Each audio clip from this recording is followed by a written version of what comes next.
Hi folks, working on the 90 Charvel today, and I'm hoping to get finished with this thing.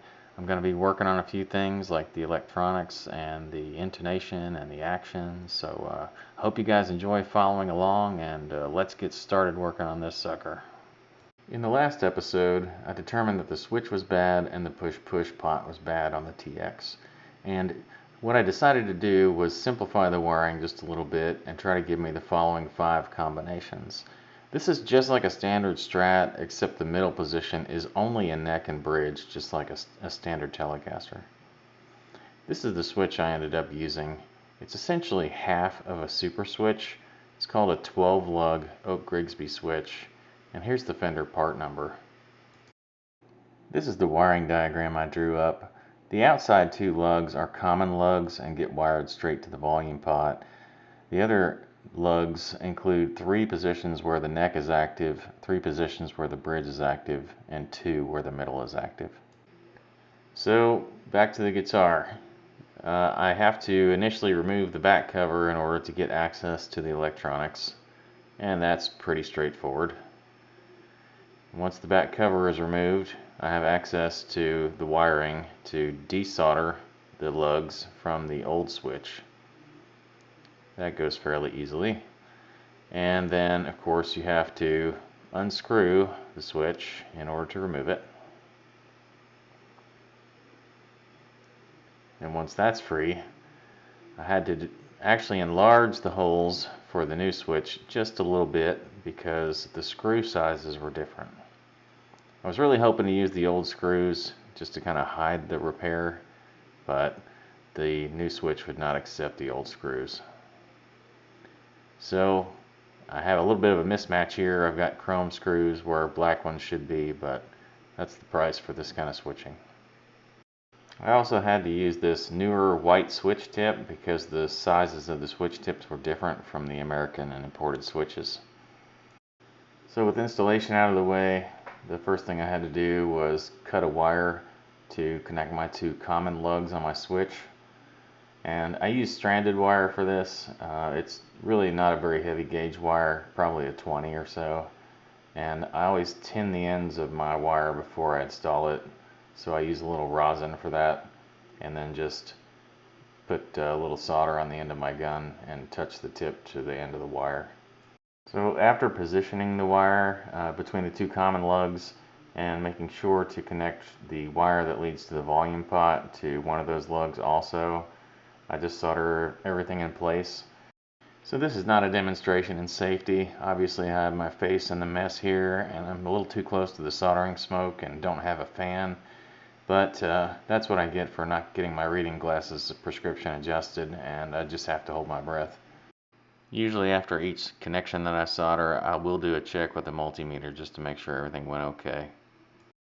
So there's no point in having you watch me solder.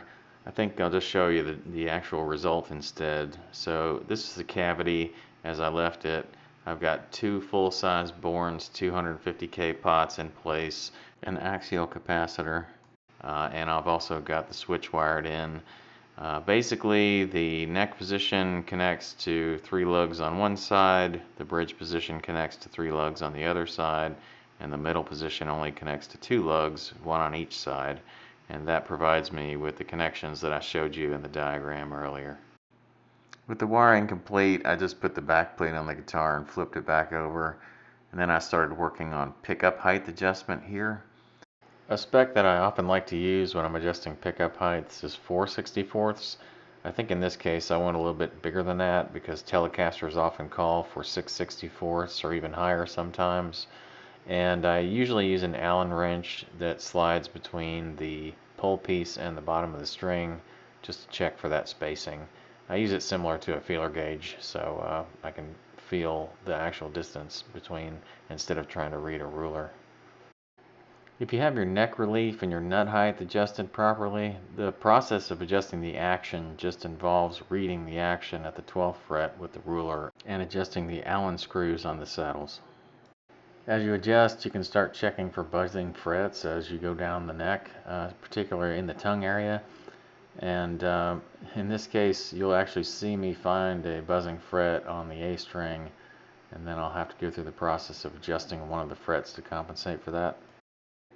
So that process involves taking a small file and filing a little bit off of the buzzing area on the fret ahead of the buzz. So in this case, I found a buzz on the 19th fret and ended up filing the 20th fret a little bit. And once I use a flat file to get the buzz away, I'll use a crowning file to bring the crown back on the fret.